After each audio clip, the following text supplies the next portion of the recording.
All right. Ready. Good evening, and welcome to tonight's virtual primary election forum featuring the candidates for Island County Commissioner Position 1 and Position 2. We have a lot of ground to cover tonight, and so I will keep my remarks as brief as possible. This forum is once again co-sponsored by the League of Women Voters of Whidbey Island and Snow Isle Libraries. The library's mission is to provide resources to the community for lifelong learning. Our community partnership enables us to pool our resources to provide neutral and unbiased information to the public.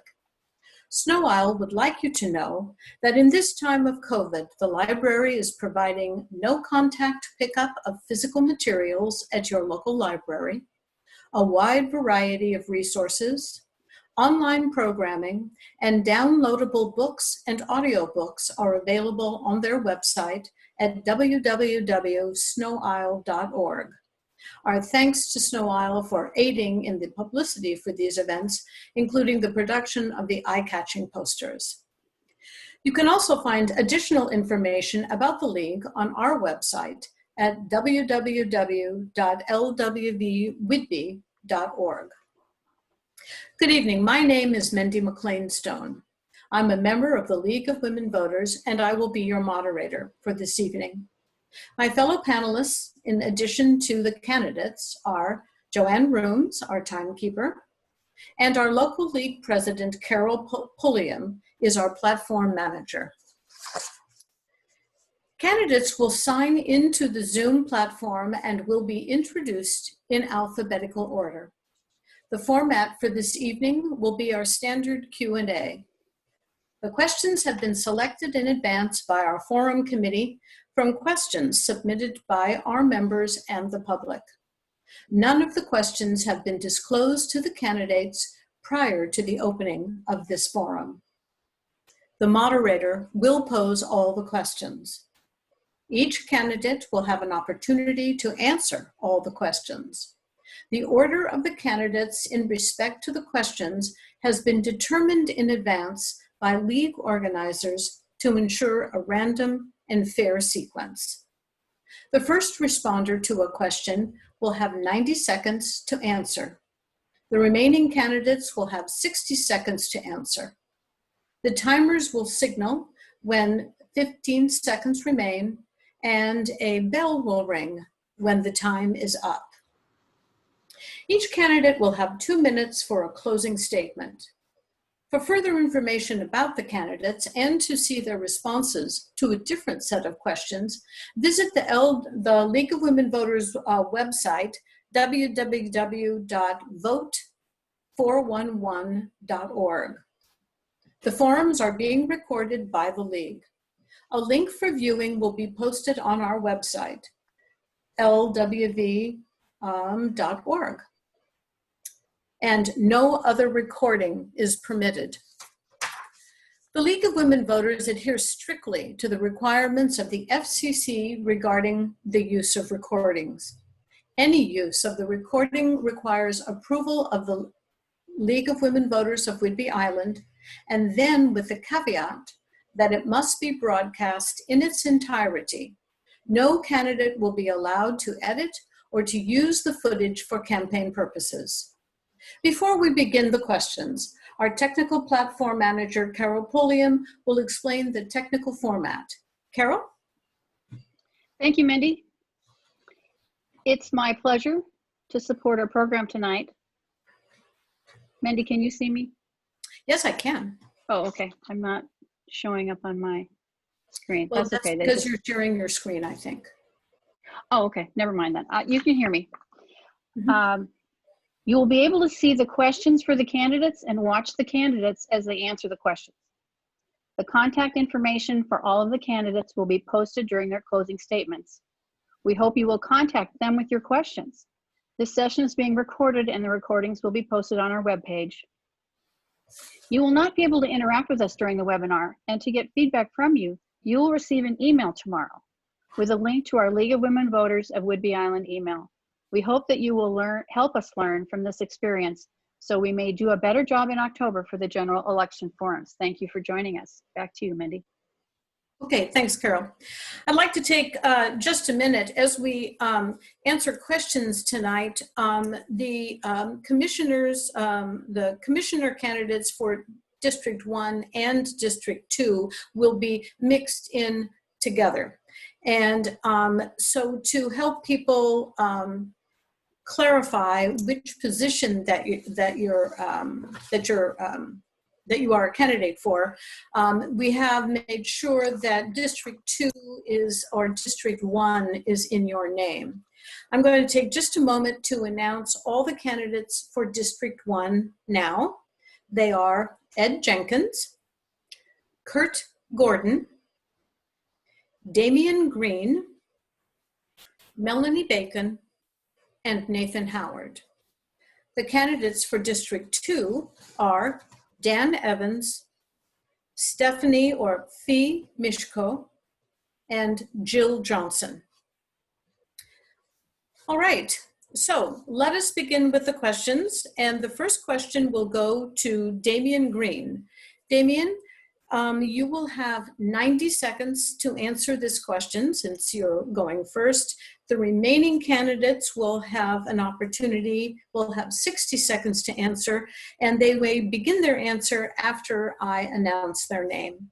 Thanks very much, and let's begin, Carol, with the first question, which I'm hoping to read from the screen. It's on. And I have to see that. Okay, here we go. Thank you. All right. Commissioner question number 1. This is for you, Damian Green. What criteria would you use to choose elimination or reduction of local government programs and services in the current economic downturn? That's a really good question. So with the current economic downturn, what we project having is a decrease in our budget revenue due to the fact that COVID-19 era has shut us down to where we are not receiving the projected amount of sales and gas tax revenue with the businesses not operating. So with that in mind, we have two things that we can do. We can increase revenue or we can decrease spending. And in increasing revenue, I'm not about taxes to the extent that it would be one of the last things I would look at. So when it comes to eliminating or reducing local government programs, I think we could go to a different thing here, which is let's start by saying that employees are the biggest asset that we have, and we're not going to get rid of employees unless we absolutely have to. We need to serve just as many post-COVID in the county as we do pre-COVID. So in taking that consideration, I think employees are an asset, and I would like to keep as many employees as possible. The next three things that are off limits are health and justice. Excuse me, let me say that different. Pardon, 15 seconds. Health, justice, and law and order. And I think we just go into the budget like I did at the school board, and we start going line by line to see where we can make cuts. Thank you, Mr. Green. Jill Johnson, you have 60 seconds to answer the same question. So from my perspective, when we're looking at these things, it's a series of questions that you ask. Are there other services, other groups in the community that can provide this service, or is it the sole responsibility of county government? If another group can provide the service, then that may be an area where we can reduce. What is the impact to the community if you reduce services in that particular area? And is that an impact that we can live with for a period of time, 18 to 24 months? And then I would ask some follow-on questions about if we reduce the level of service in that area, how far could you reduce services before the program is no longer effective? So it could be that you don't eliminate a service, but that you reduce the amount of service that you put out there. So maybe it takes a little longer for something to happen, but you're still able to provide the service to the community. So I would go through a series of questions to determine which areas need to be held on to and which ones need to be reduced for a certain period of time. Mm-hmm. Thank you, Ms. Johnson. And the next answerer or the next person to answer the question, Dan Evans. Oh, Dan, unmute your microphone. There we go. It was not working there for a second. Sorry about that. So the first thing I really think that we should focus on is the things that we would not reduce, which is public health and safety. The other programs, parks, things of that nature that really don't have a huge impact on the community during an economic downturn would be something that I would be willing to look at. However, we also have to look at getting creative to find other ways to generate revenue, as our small businesses are having to as well. We should be doing the same thing. So just because we're the county government doesn't mean we can't get creative to try and figure out the way to pull this off. Thank you, Mr. Evans. Melanie Bacon, would Thank you you. like to answer the question? Yes, thank you, Mandy. Mhm. So the first thing we need to do is, there are some programs that are mandated that we can't cut, we can't reduce very much, and so we have to kind of identify what those are. There's also going to be programs that the citizens are going to particularly need, maybe even more than they do now. For example, there's going to be human services needs as a result of coronavirus. There's just more citizens in need. So we're going to need to really be paying attention to that. As Jill mentioned, we need to be paying attention to if there's other agencies working on these things, maybe we can reduce our involvement.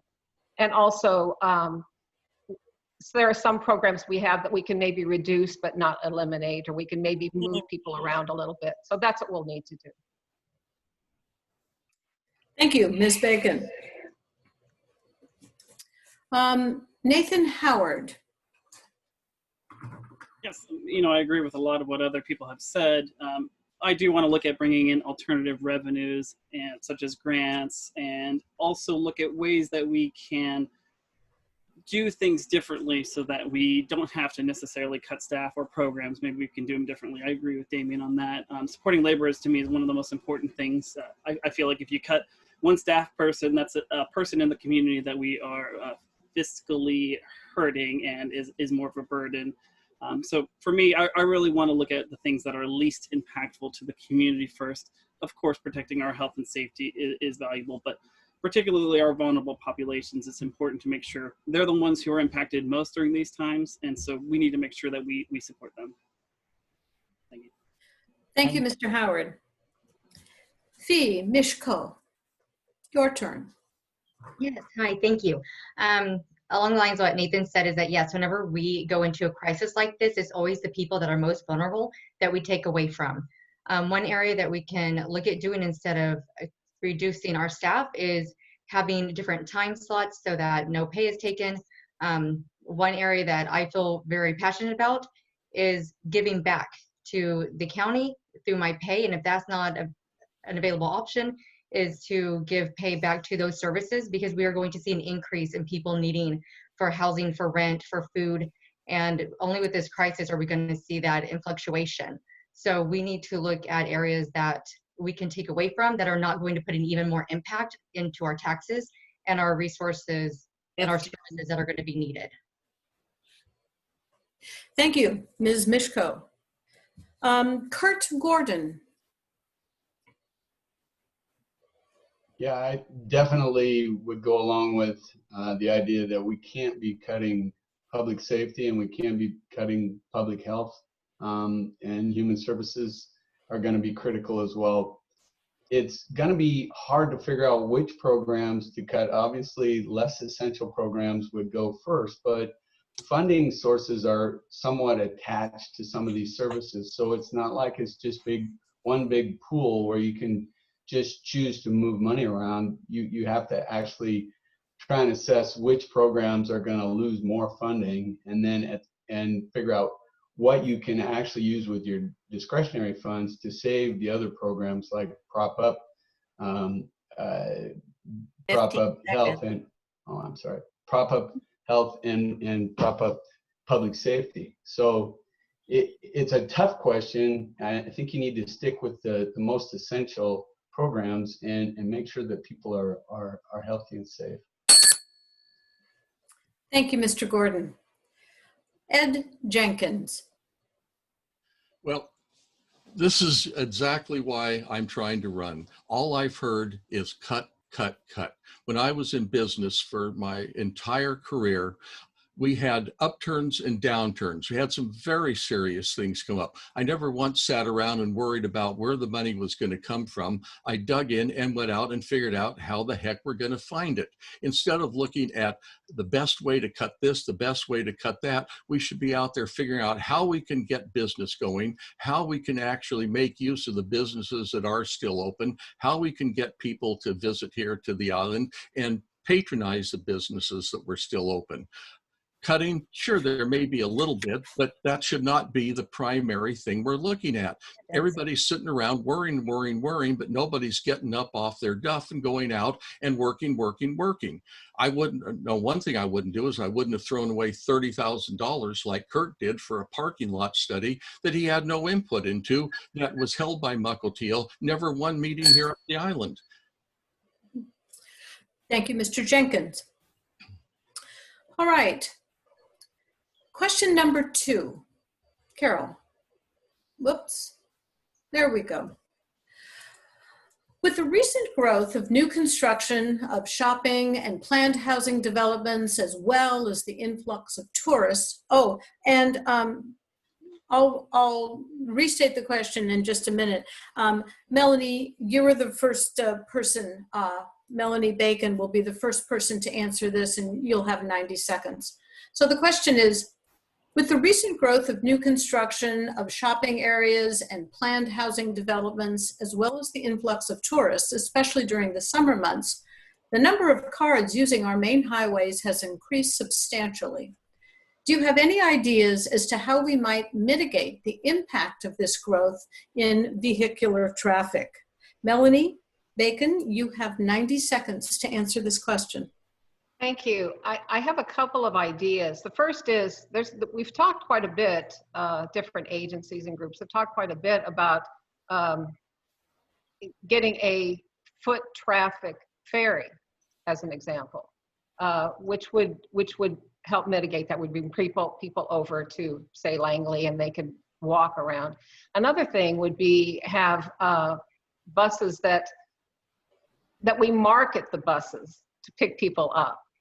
We have this wonderful island transit, but we don't really use it as a tourist tool. We use it as a tool for our local residents, but we don't really use it as a tool for our tourists. So those are a couple of things that I think that we could do. Okay. Thank you, Ms. Bacon. Nathan Howard, you have 60 seconds.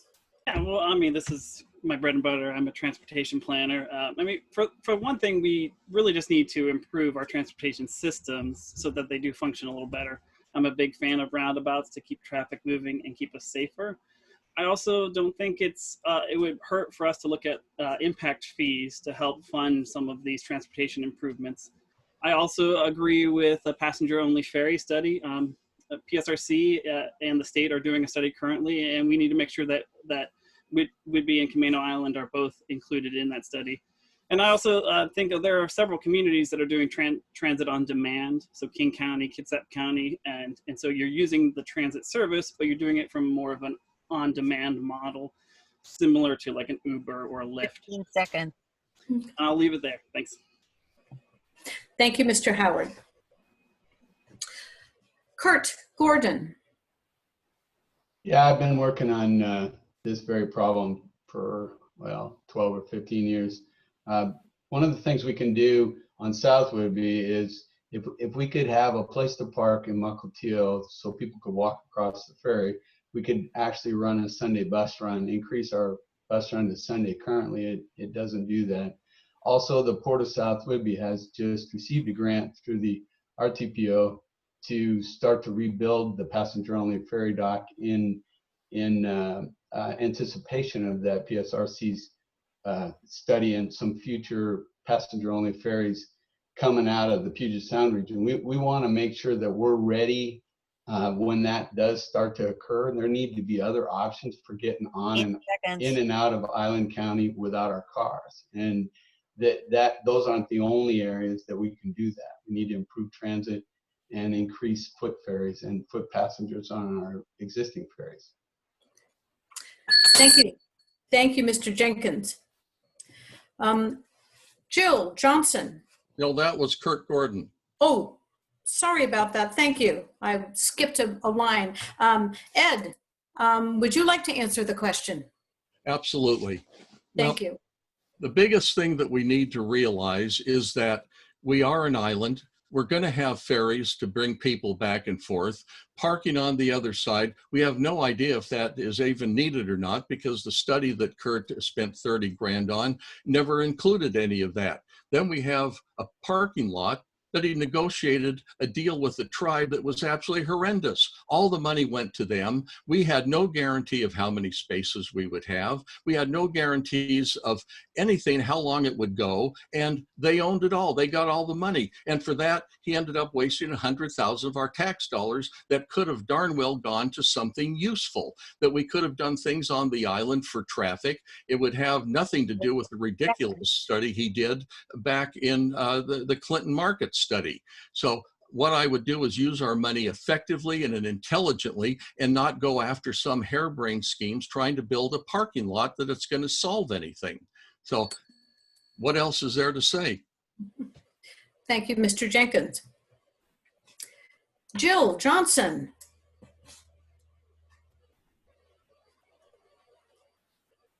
Oh.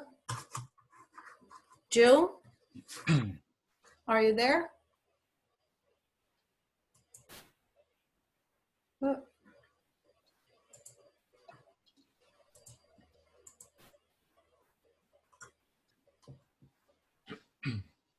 Let's see.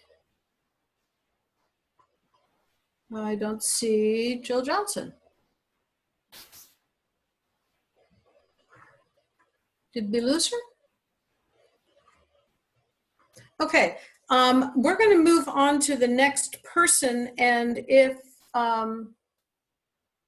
if we find out where how we've lost Jill, we'll come back to her at the end. I apologize. I'm not sure how that happened. Let's go ahead and Damian Green, would you like to take a stab at answering that question? You have 60 seconds. Okay, so, you know, I lived here my entire life, and I can remember when we didn't have a stoplight. And so we started adding stoplights because it's a safety concern. And so one way to mitigate traffic is through stoplights. And of course, there are areas that we could actually expand highways, such as I remember when down here in Clinton, we expanded to the 4-lane highway, which one lane is set aside for ferry traffic, but we could make bypass lanes like that as well in other areas. A Sunday service for the bus could be something we could look at. As far as the foot ferry goes, passenger ferries, if you go to add another ferry for passengers only, and if you're trying to make it like Sydney, that's really going to work from Everett to Hat Island, and Everett to Camano Island, and Everett over here to Langley or Clinton. But to take passengers to Seattle, you're decreasing what's the revenue is being made by the Washington State ferries, and now the Washington State ferries is going to have to increase revenue in order to make up for that lost transportation cost from the commuters that might be going on. All right, thank you, Mr. Green. I see Jill Johnson is there. Jill, I'm sorry for the technical challenges. Would you like to answer the question? It has to do with traffic. I'm reading the question now. My answer would be that the options we really have are either expanding our infrastructure, which is not necessarily feasible. We have a state park on one end, a ferry system on another, and Camano also has restraints. So what we're really looking at is how do you maybe partner with Island Transit to work on ride sharing so that people who are working in certain off-island activities maybe carpool a little bit more. But that takes some voluntary participation and education, because I don't see a scenario where local government is telling people to get out of their cars. So we really need to invest in education. If what we want to do is ensure that people are minimizing the number of cars and maximizing the number of people in them. And so my idea and thought would be that we just have conversations and invest in community education around those issues. And sorry about that. It was on our end, I think. Oh. Okay, thank you, Ms. Johnson. And the next question to answer this question is Dan Evans. Thank you. So we are Whidbey Island. We're a large space that people are going to want their cars so that way they can go check out everything that we've got to offer. They love to visit our local communities, but the real reason that these people are coming over here is to visit the Deception Pass State Park, the other state parks, the other federal properties that we have on the island. And we really need to hold those government agencies accountable for the funding. You know, they're using our roads. We need to have a strong leader that's willing to develop the relationships and work with those people to make sure that we're getting the funding we need for our roads. Roundabouts, yes, they're good to have, but we really do need to take a look at our roads, and we need the state and federal governments to step up and do their part. Thank you, Mr. Effens. And Fee Mishko. Yes, hi. I am definitely in support of passenger-only ferries. I think that's a really great idea.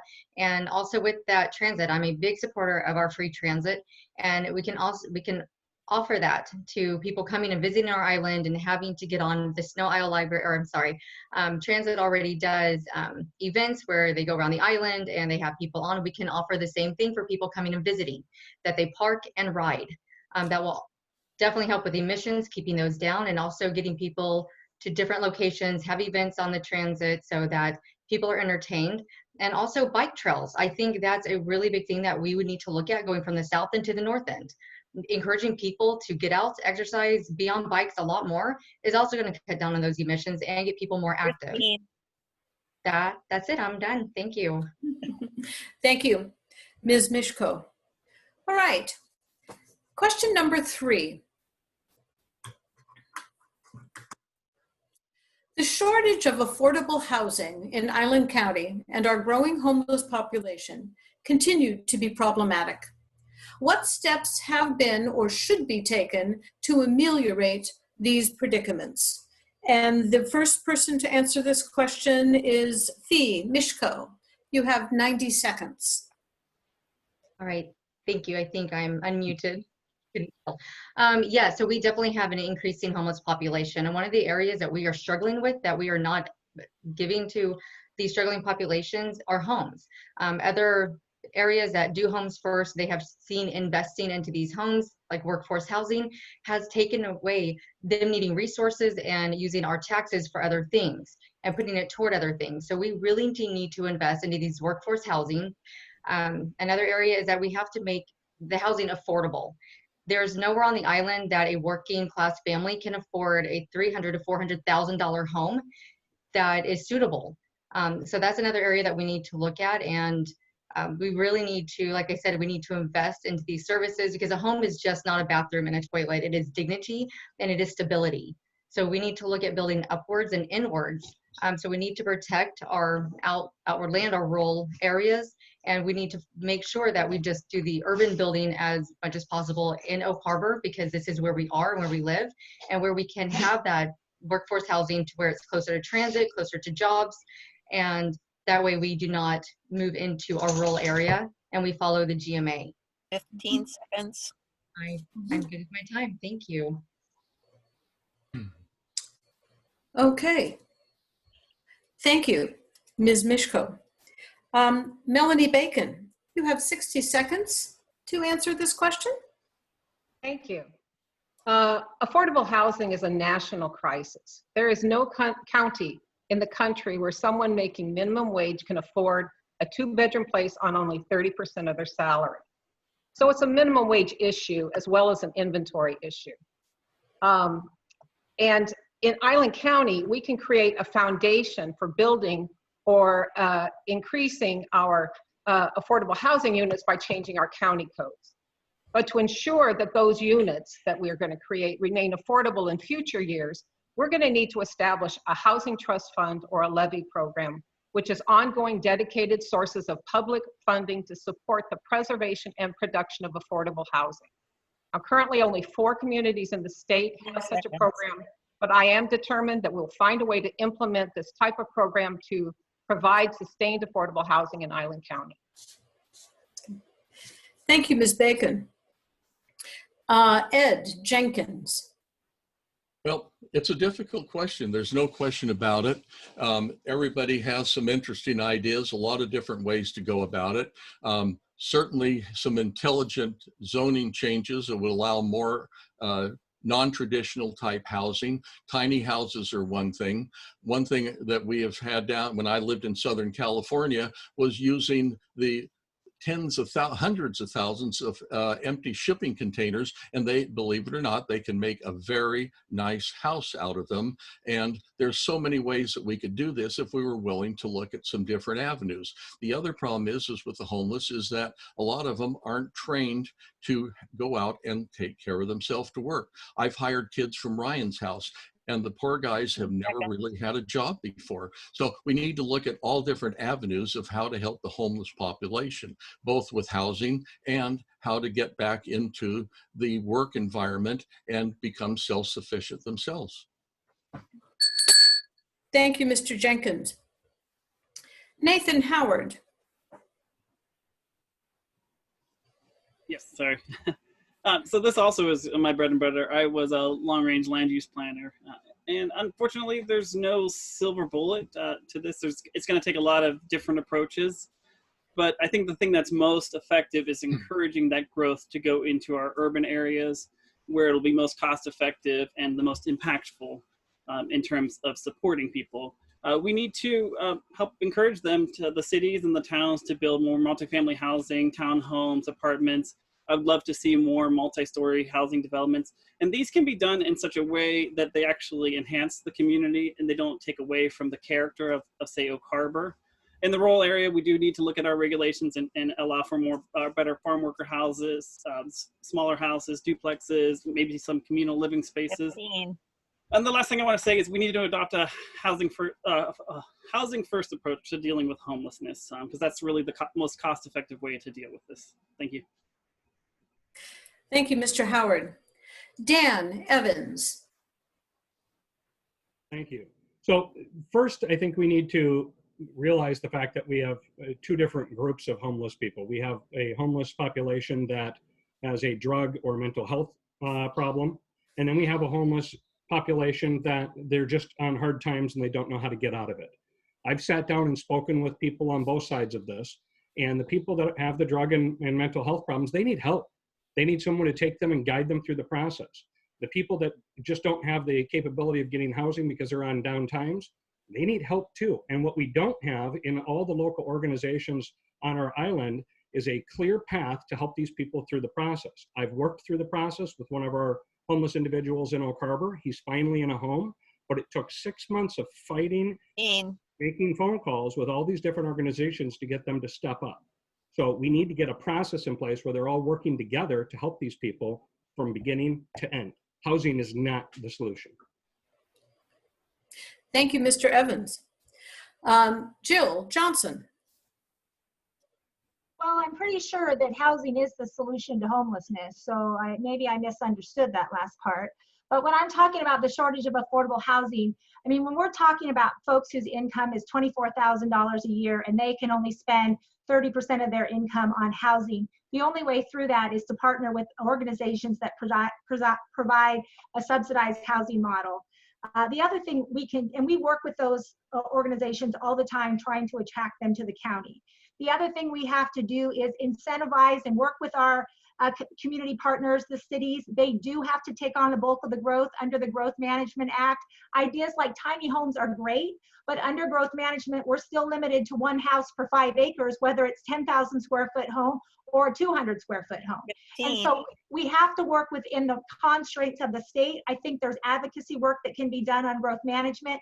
And then also it is working with our city partners to ensure that they're taking on the density that they have to under state law. Thank you, Ms. Johnson. Kurt Gordon. Yeah, you know, there's an overlap between homelessness, mental health, and affordable and available housing. But on the housing piece, in the rural zones, I think we can help solve the problem with guest cottages and second homes. And in the rural areas of intense development, I think there's a lot of missed zone properties that we're already looking into making some changes like we are in Clinton. And I think in the UGAs and in the cities, I think that there's an obligation for them to take on more multifamily, to actually build some apartments and create some, you know, available affordable structures. So those three things would definitely help. I know that at the low end of homelessness, there is a mental health issue as well, and that probably cannot be solved with affordable housing, and that's a different issue. But making more housing affordable, I feel people will move up, and it'll make the lower end more available. Thank you, Mr. Gordon. Damian Green. There's a lot of good answers here. I think we all know this, that we can't answer it in 60 seconds. We all need a safe place for our families. We cannot have needles. So many homeless are substance abusers. There is that crossover. There are those that are homeless because they're bad on their luck. So we are kind and caring people, and we have been enabling instead of helping. So it doesn't help the person, it can hurt. So I'd like to have more conversations with people who understand substance abuse, like Alcoholics Anonymous and Narcotics Anonymous, to help educate the community to better serve these people. Additionally, I'd like to look at Freeland's being an NMUGA, urban growth area.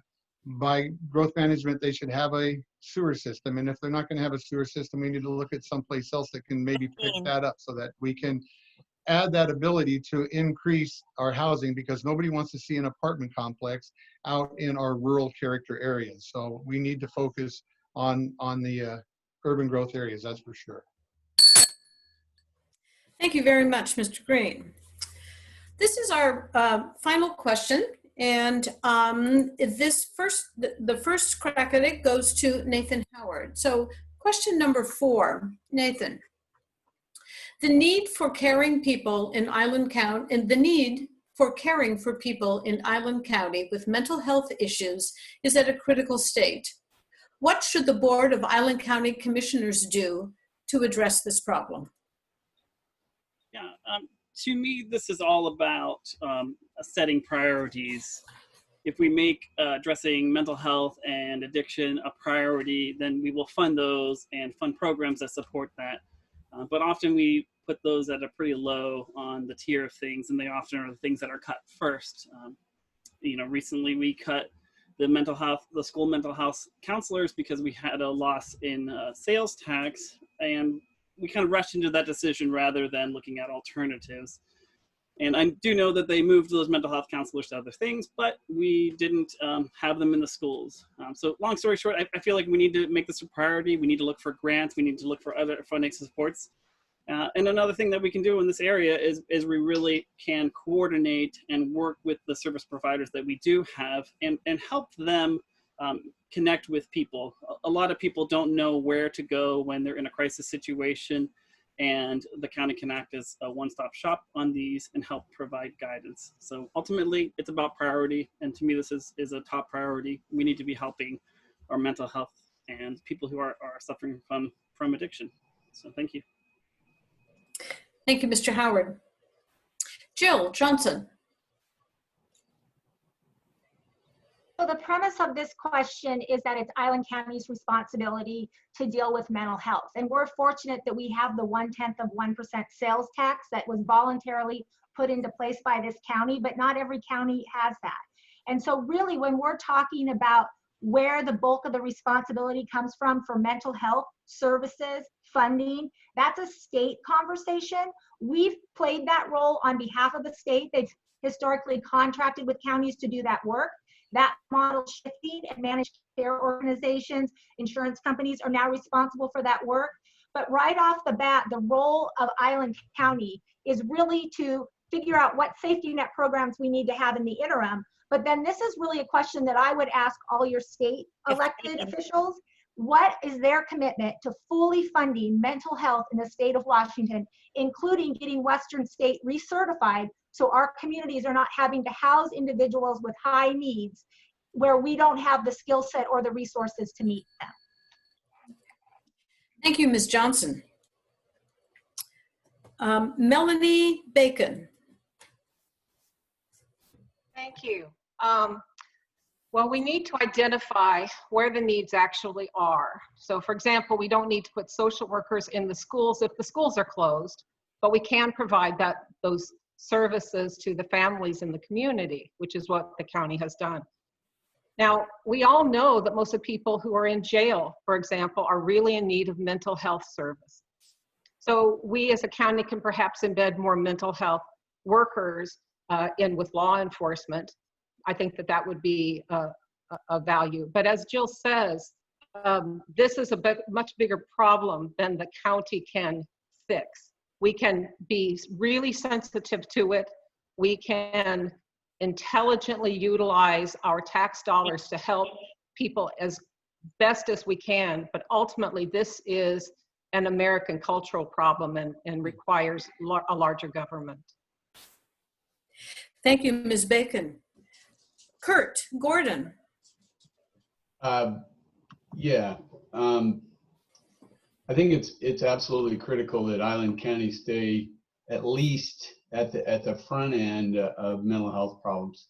The fact that I have to give a lot of credit to the Island County Commissions. The fact that they're creating the Crisis Intervention Center in Oak Harbor is exactly the kind of thing I'm talking about. It, as others have said, this is a lot larger problem than Island County can even solve. But if we can get in early, even with social workers riding with the sheriffs, or get people when they get to the hospital and help them find a path and not end up back out on the street like this new Crisis Intervention Center is going to provide. I think that's the kind of thing we can't turn away from. It's real important that we do that as a local government. Thank you, Mr. Gordon. Fee Mishko. Okay, thank you. I appreciate the Stabilization Center. I was proud to be at the groundbreaking, but we also need to look at preventative care and the aftercare for our youth. So we can look at partnering with schools and making sure they have mental health providers. I understand that Melanie said, school's out, but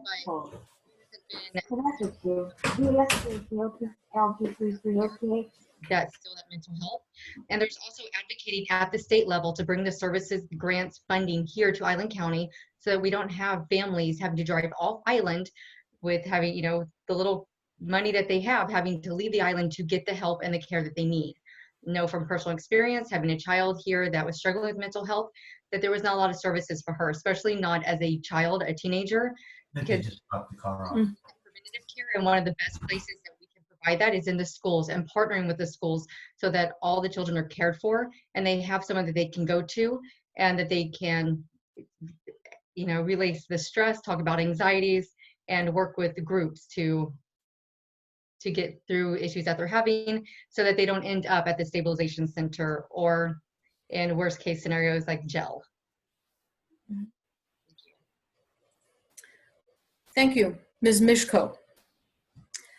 Ed Jenkins.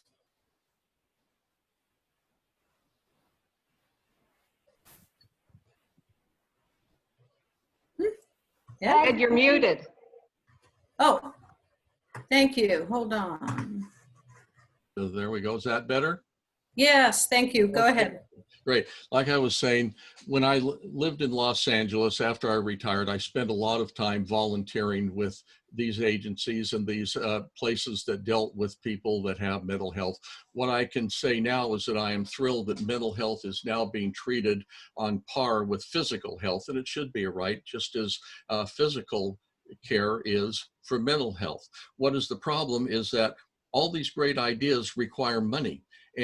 But everybody comes up with great ideas, but nobody's addressing the fact that we have to get more funds. The heart of being able to do any of this is to have somebody in office that's going to bring businesses here, to bring good paying jobs to the island, that's going to help to increase tax revenue so that we have money to be able to help these people. That's the only way. All these great ideas, everything said is wonderful, but without the funds, that's the first thing. So we have to look first at getting somebody up there that is going to be able to bring jobs and bring increased funds to Whidbey Island.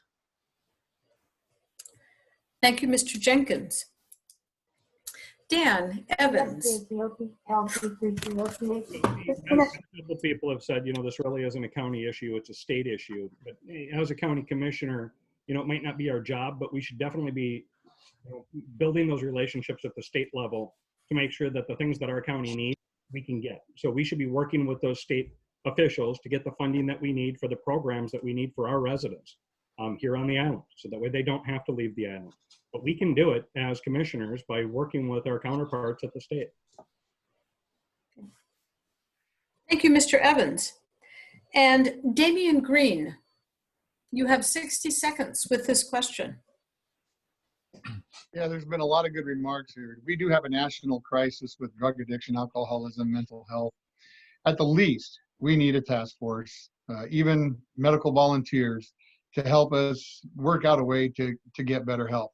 You know, and even right down to the homelessness people that we used to have a list for HUD, H-U-D, and be able to sign up. Well, what about people that are willing to open up their accessory apartment or something to help people with that?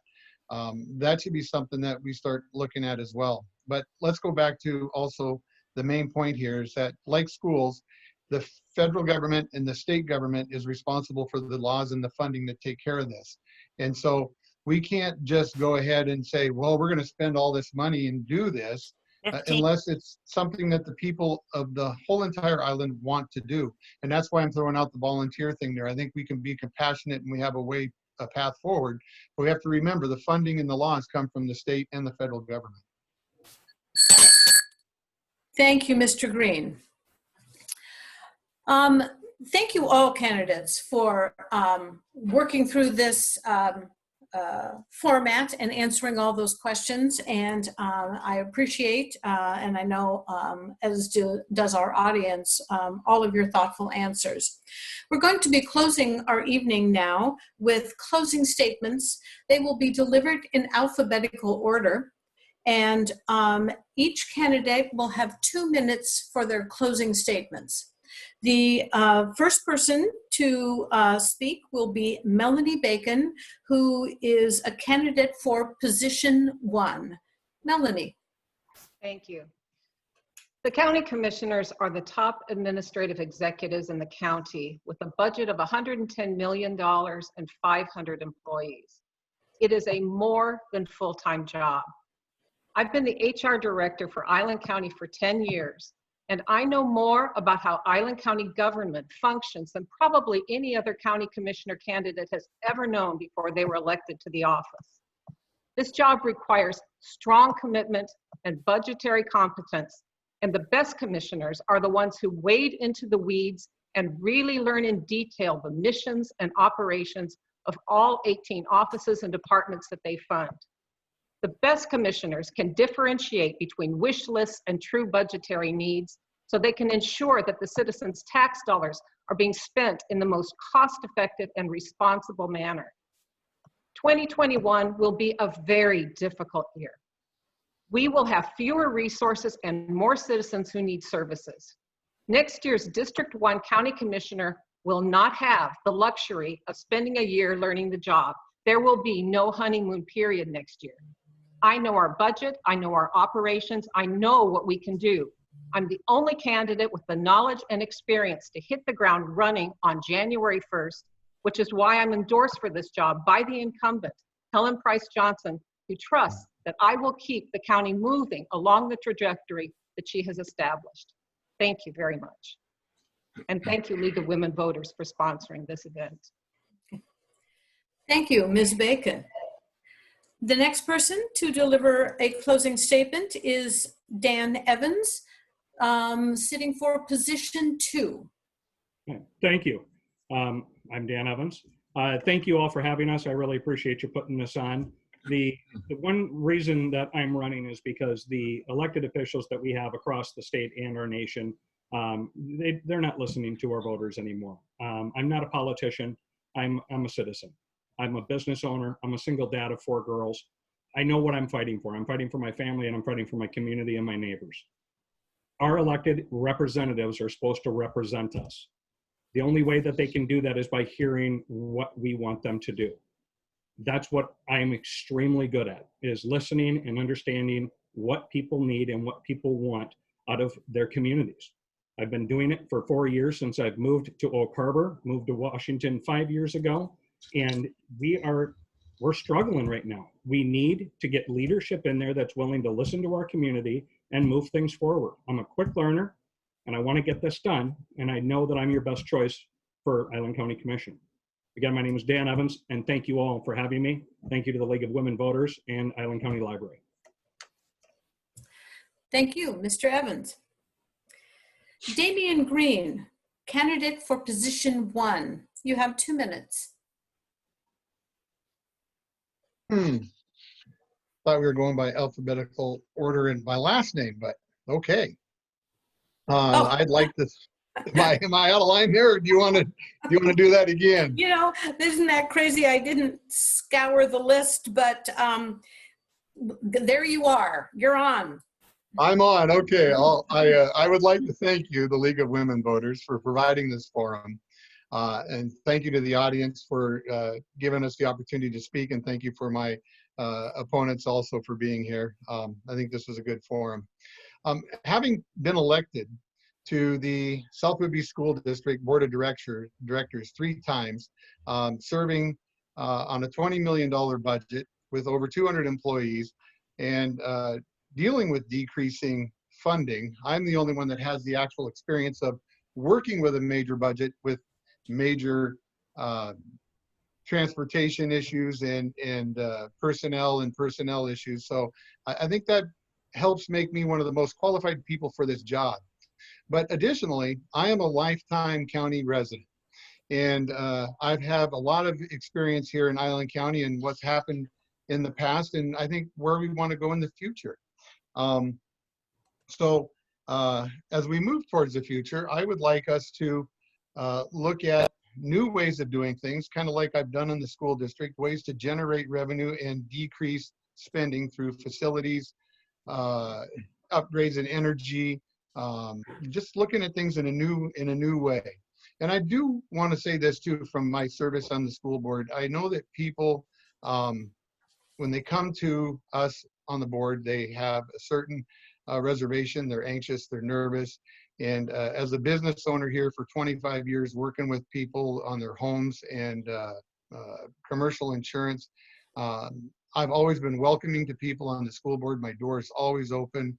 I'm accessible, and I enjoy that with people. So just like you, I want safe parks, safe streets for us and all of our citizens, and an ability to live and work and play in safety and have a good job, life, and community with an easy commute. That's what I'm like. I guess I'm cut off. It was a weird beginning too. Thank you, Mr. Green. Kurt Gordon is seeking position 1. Yeah, well, first I want to thank the League of Women Voters too. You know, the people that are watching tonight, and the people and those of you that are watching this, you know, a week from now, maybe trying to make your decision on who to vote for amongst the 5 of us. The only really good format we're going to have is something like the League or the online information that we put out there. And I'm convinced that those of you that are looking at this right now, whether you see it tonight or later on, are definitely some more of our informed voters. And I want to tell you how much I appreciate that, because running as an independent, you don't get any automatic votes from your Republicans, or you don't get any automatic votes from Democrats. You're going to get mostly votes from the informed voters.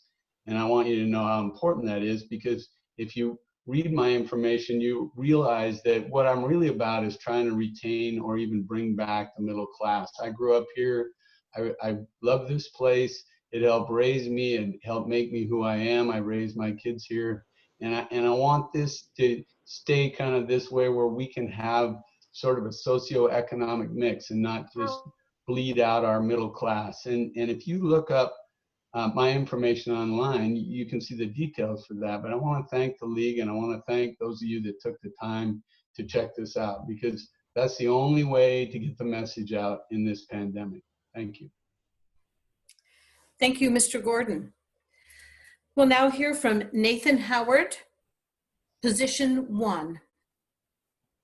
I also want to thank the League of Women Voters and Snow Isle Library for hosting this. I really appreciate it. I want to first say that I'm genuinely passionate about making our local government more effective so that we can better tackle the issues facing our community. I believe that the present challenges we face require our leaders to act proactively.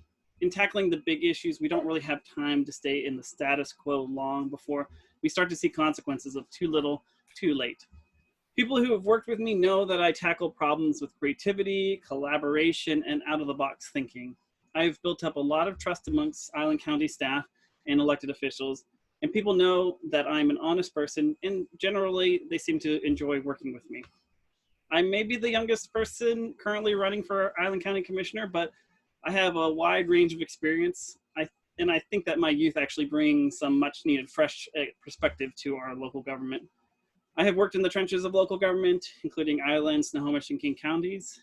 I know from experience where there are inefficiencies in government and have ideas for ways that we can see the county improve. I have extensive knowledge and experience with Growth Management Act, land use, planning, zoning, shoreline regulations, the State Environmental Protection Act, housing, and public utilities, especially water systems. Not many elected officials have experience in those areas, and it's definitely something that I bring to the table.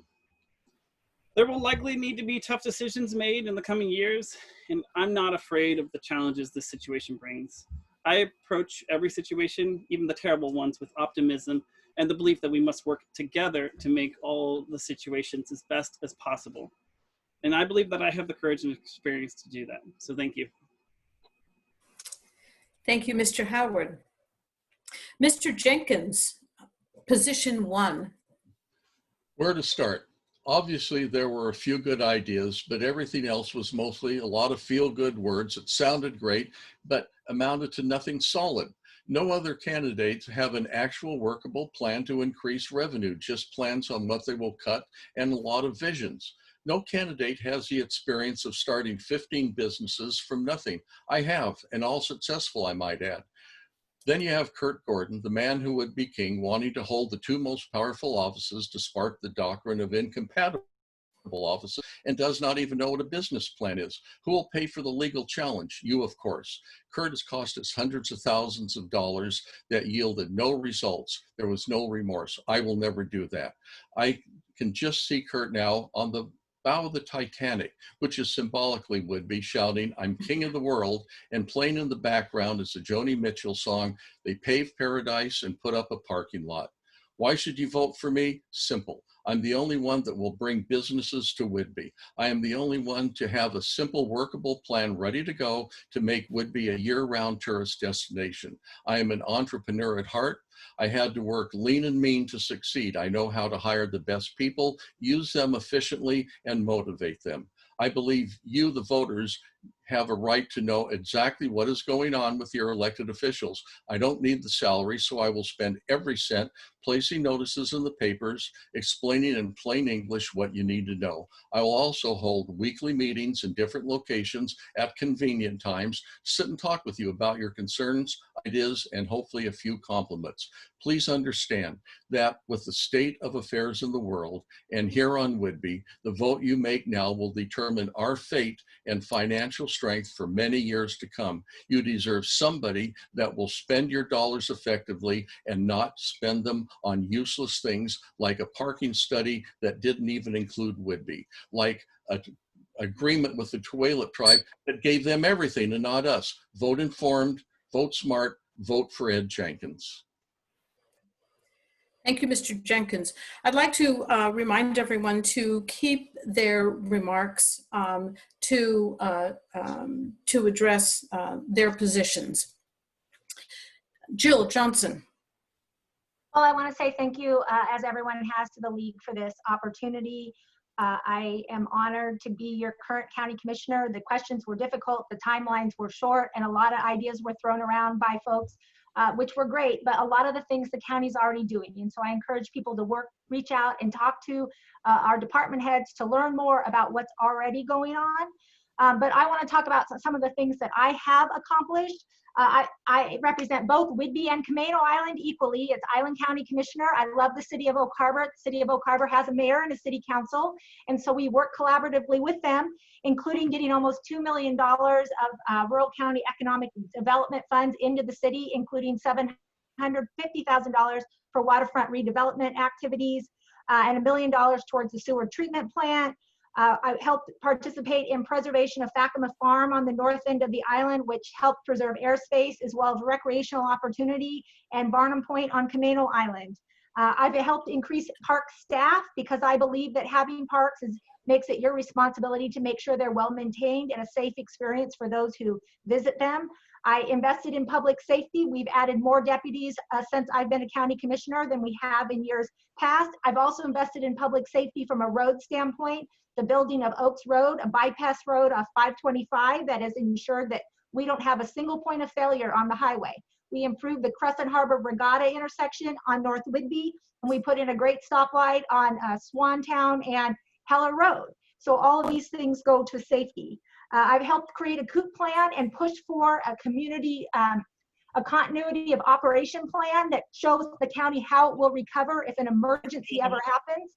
And I've been a part of that. And the last thing I want to say as it relates to behavioral health is that there is a state task force that has started based on my leadership, where local government officials are in partnership with the healthcare authority to drive statewide investments to make sure the dollars are reaching the right spots locally. I should have an incumbent advantage, I think. I have a lot more to say. Was that charming? Anyway, thank you for the opportunity. Thank you, Ms. Johnson. Commissioner Johnson. Fee Mishko. Yes, hi.